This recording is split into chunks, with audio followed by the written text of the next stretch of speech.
Hi everyone. Welcome back to the Potsmoker's Bible. My name is Zion.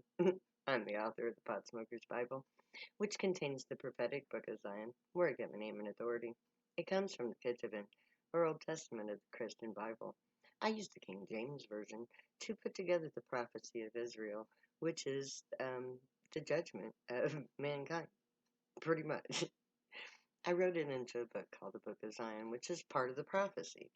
And to complete my prerequisite for becoming Zion, I had to publish the Book of Zion in its completed form without the use of money, which is exactly what I'm doing right now. Now, of course, when I got to the point where I was ready to actually publish the Book of Zion, I learned that I had to write another book to do so. Because you see, the Book of Zion is completely written in Bible verse, not my own words. So I had to write the Potsmoker's Bible to qualify as a publishable book. So I've been reading to you from the Potsmoker's Bible, which contains the Book of Zion, which is the main point. So today I'm reading to you the beginning of the dissertation of the Book of Zion's 11th chapter, called I Dwell in a High and Holy Place. It begins with Isaiah 55, 7 to 13, which is Zion 11, 1 to 7. And it goes like this: Let the wicked forsake his way, and the unrighteous man his thoughts, and let him return unto the Lord, and he will have mercy on him, and to our God, for he will abundantly pardon. For my thoughts are not your thoughts, neither are your ways my ways, saith the Lord. For as the heavens are higher than the earth, so are my ways higher than your ways, and my thoughts than your thoughts. For as the rain cometh down, and the snows from heaven, and returneth not thither, but watereth the earth, and maketh it to bring forth and bud, that it may give seed to the sower and bread to the eater, so shall my word be that goeth forth out of my mouth. It shall not return unto me void, but it shall accomplish that which I pleasure, and it shall prosper in the thing wherein I sent it. For ye shall go out with joy, and be led forth with peace. The mountains and the hills shall break forth before thee into singing, and all the trees of the fields shall clap their hands. Instead of a thorn shall come up a fir tree, and instead of a brier shall come up a myrtle tree. And it shall be to the Lord for a name, and for an everlasting sign, that shall not be cut off. Isaiah 57, or 55, 7 to 13, starts chapter 11 of the Book of Zion. The gray calls humanity to return to them. We are to forsake our way, and the Lord will pardon us for our sins. Our world is full of gods of the past. Today, we have Ishi and the gray. They are real. They will be true to Zion and to Israel, and to all those who return to the true God of humanity, the gray. But in order to be acceptable to the gray, we must understand that they work on a higher level than we do. Telepathy is a higher level of communication and other things. You feel, see, and know as well as hear. It takes training to be able to handle the intimacy involved with the gray. It took me 40 years to learn the nuances of my abilities. My people won't need to take so long. They won't have to figure it out for their own. I did that for them. I'm not done yet either. There's still things I'm working on. There is true beauty in the way the gray speak and live. on this higher level than we live.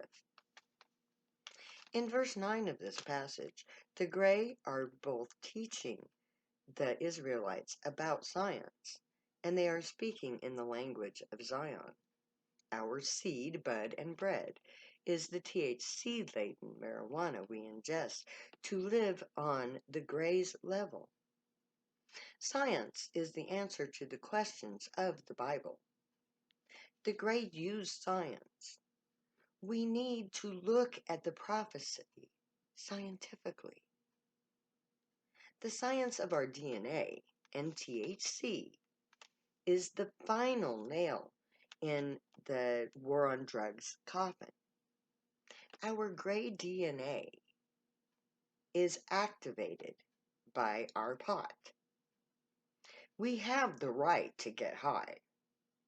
It is required for our chosen profession. We are the interplanetary interpreters of the Gray aliens. It's in our DNA. DNA we chose to activate when we chose to get high. This is what the Gray intended all along. They created a people capable of handling telepathy without using it wrongly. Telepathy is a powerful ability.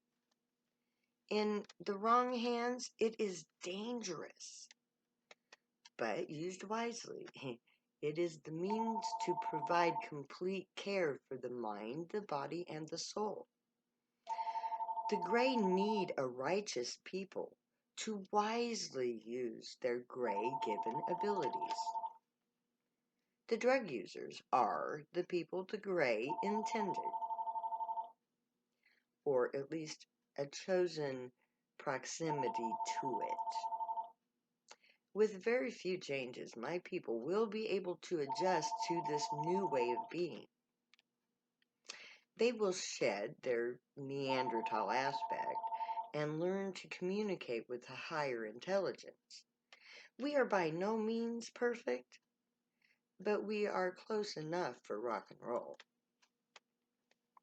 When we awake to our true abilities, the entire world will change. We will become attuned to the earth and all of life. We will become more spiritual as we embrace the knowledge left to us by the prophets of the world, not just the Jews. We will become true clerics, priests of a higher order than seen on the earth since pre-flood times.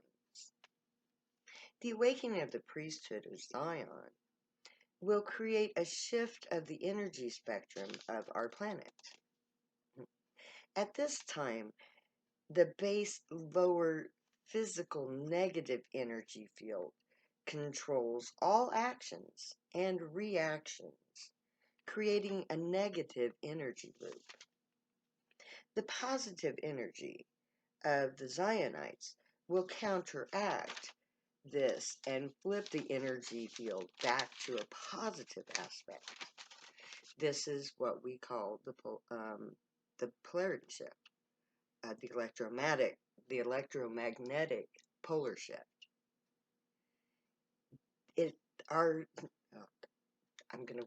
We'll get into that later. It is because of this ability that my people had to be subjected to so much pain and suffering. All of our baser instincts had to be rejected. And our inner thought processes had to enhance in order for us to learn to control our minds. Our school of hard knocks was painful, but necessary to our future selves.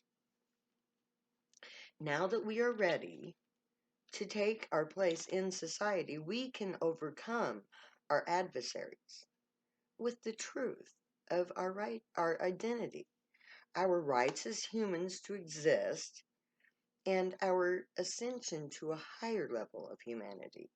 We were created by an alien race to communicate on humanity's behalf. We are the foretold Zion. When are created, our joy will be as great as was our suffering. Our new reality and the possibilities of the future will make us forget our past. We will rejoice in our good fortune that we earned by our own efforts, our rightful reward for overcoming the very negative world that we live in. The greatest part of our future is that has no end. Once a civilization like ours joins the galactic community, we are assured survival. We will always be. Our children will go on for as long as there is. Our promise from the Greys is that our generations will never cease until theirs does. We are part of everything now. Isaiah 57, oops, wrong one. Isaiah 57:15 is Zion 11:8. For thus saith the high and the lofty one that inhabits eternity, whose name is holy. I dwell in the high and holy place, with him also that is of a contrite and humble spirit, to revive the spirit of the humble, and to revive the heart of the contrite ones. Isaiah is expanding on the telepathy message here. I dwell in a high and holy place. The Grey are saying that it takes more than smoking pot to contact them. You have to think in terms of the divine. You have to want contact with the light, the positive energy field. To be Grey is to reject the negative energy. You have to get high and seek the divine in order to contact the Grey. It goes on to say that even if you seek holy union, you still have to be worthy. You have to prove to the Grey that you are able to handle yourself wisely. To be contrite is to see your own faults and to overcome them. You have to prove your worth to the Grey in order to unite with them. Psalms 51, 17 to 19 is Zion 11, 9 to 11. The sacrifices of God are a broken spirit and a contrite heart. O God, you will not despise. Do good in thy good pleasure, and to Zion build thou the walls of Jerusalem. Then shalt thou be pleased with the sacrifices of righteousness, with burnt offerings, and the whole burnt offerings. Then shalt thou offer bullocks upon thine altar. So, Psalms 51, 17 to 19 carries on with the thought. A broken spirit and a contrite heart makes you worthy of the Grey. By following in the war on drugs, we prove our loyalty. We have earned our place in Zion. We had to suffer for it, so the Grey can reward us. Our burnt offerings are our redemption. By choosing to get high, we have overcome the world. By choosing to be true to our friends, we have overcome our baser instincts and earned the right to become Grey. That it's through getting high that we are tested and found worthy to be Grey. Soon we will be trained by the Grey to be their channels to the earth. We will provide a way to interact with them, so that our future can become one. We can rejoin our family of Grey. The human race will never again face the future alone. And may the Grey watch over you, guide you, protect you, and keep you from all harm. May they teach you right from wrong, and may you be worthy of them. May your thoughts, words, and deeds reflect truth, good, and light, the unicorn way. And may you find your happiness and pursue it. I'm going to start with Hosea 6, 6, and 7 next time, just in case you're wondering. So I'm going to say later now, you know me, I love you, and I will never say goodbye.